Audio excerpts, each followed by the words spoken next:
Len, social impact for you is actually tied to funding these companies, right? This is an important key factor. And Trevor, again, you said something to me in the past or previously that you said it works if you're not just trying to hide money, right? Yeah. And you want to elaborate on that, and then I'll kick it over to Len for a second. Yeah. So if you're looking at opportunity zone, and some people are, right, they're looking for a tax break and that type of thing. But if you're investing in a business that an opportunity zone investor, you're investing in a business that you believe can grow around the place where it is, then you have something going. So our business made sense to Len and other investors because we are doing something that's never been done in this part of the world, period, right? We're making 3D movies and really, really big, huge things. But the thing is, there's an art school here. There's an art school in this city. And Micah's a good art school, not a great art school, it's an art school. But also there's a tech language that's spoken here. So if we found a way to combine that tech language and the art, and then me and the people that work for me teach those two sides to kind of merge, that's an impact. And we happen to be an opportunity zone. So I think that's why we were able to find some opportunity zone investors. And like everybody else, we need more, but we have a story to tell that's not just, hey, the tax break. You know what I mean? Are you getting a tax break? If you're doing it just for a tax break, then that's fine. That's fine. That's your business. But if you want to see something actually take place, come to a company like ours or come to any of the company that lends investors, and you will see people here. The fun thing about art school is like being a professional athlete. There is no plan B. When you leave college with an art degree, you either make art or you drive for Grubhub.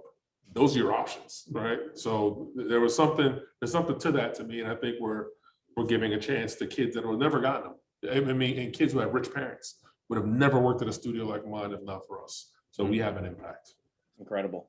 Thank you for that. And so Len, I know, again, I'm thinking of the audience here. And so setting up the QOZB, I love hearing these guys' stories, and we'll talk about something that Luis mentioned, which is, hey, this is all about raising capital, right? And so you deploy capital to these companies. Can you talk a little bit about what you look for? Like, how did you find these guys? Why did you decide to invest in them?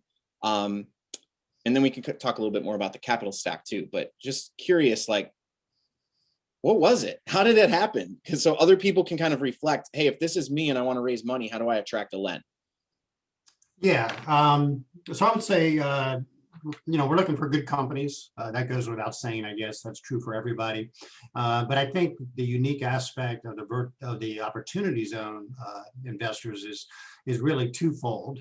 One is it's really a long-term commitment to the company. So what we like to see in particular with the business is that passion, that long-term passion. There's a trend here that they are taking advantage of. It could be data storage in Glenn's case, where there's a trend towards more data storage and new technologies needed. Same with OBE power.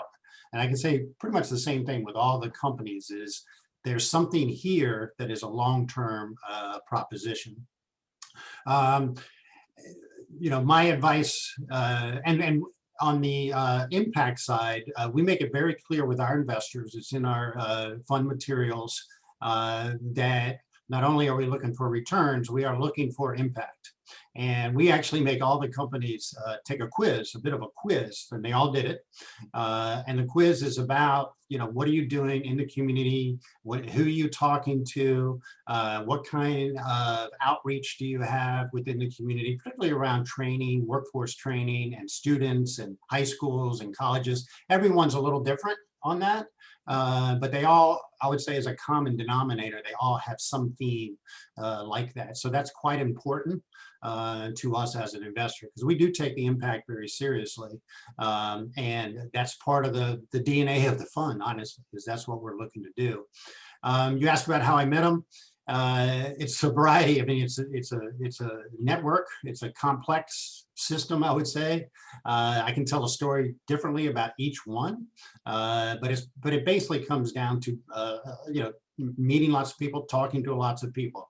I'll use Glenn as an example. We actually met before the OZ stuff even came into place. We actually met at an investor conference. Glenn, I don't know if you remember that. And he pulled out his crystal out of his pocket, and being kind of a math geek myself, I said, wow, that's cool. Kind of went dormant a little while. But then I was at a OZ presentation, given a presentation, and Glenn was there as well. And we ran into each other in Atlanta. And I said, oh yeah, I remember this. And about that, he already made the decision, by the way, to go into the opportunity zone. And so it's, you know, and at that point, we kind of lost track of each other for a while, but then we reconvened as part of the OZ community a couple years later, really. And so that's one story. I met OB Power through their impact strategist. Luis mentioned Julia Wilkinson. She runs an impact investment strategy company and is also involved in OB Power. So that was a mutual connection.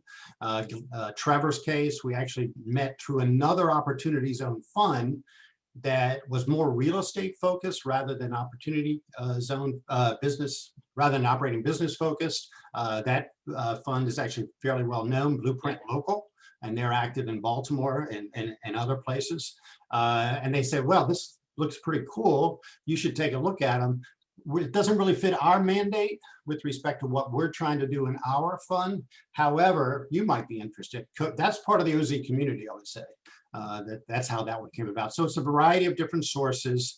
And, you know, it's all around, I'd say, as a common theme that OZ, buying into the OZ. I will point out, and each of them mentioned this, that the OZ is one source of capital for them. It's not an exclusive source.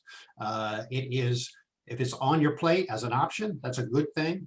The compliance, in my opinion, is not onerous. It does require a bit of information from the individual companies, but they can do it and they have it. So it's something that can be done.